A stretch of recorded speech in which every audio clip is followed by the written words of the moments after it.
George Floyd death, and protests nationwide.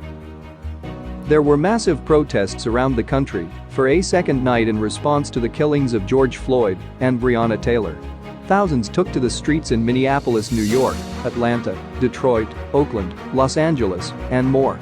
Floyd, 46, died on Monday after Minneapolis police officer Derek Chauvin pinned him to the ground in a neck chokehold until he died. On Friday, Chauvin was arrested and charged with murder. Hundreds of people rallied outside the White House, while in New York a police department van was engulfed in flames.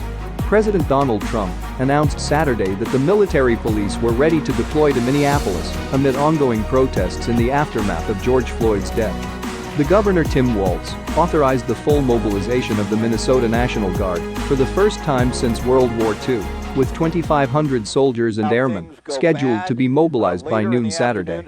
The Pentagon has also put active units of military police on alert so that they might deploy to Minneapolis, the Associated Press reported.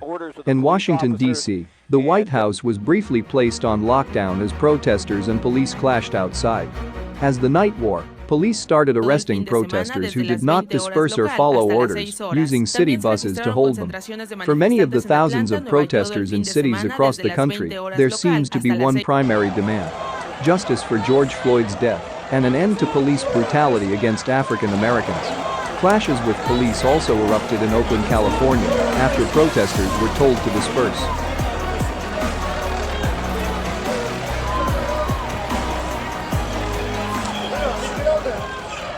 Flashbangs and tear gas were eventually deployed, prompting demonstrators to flee.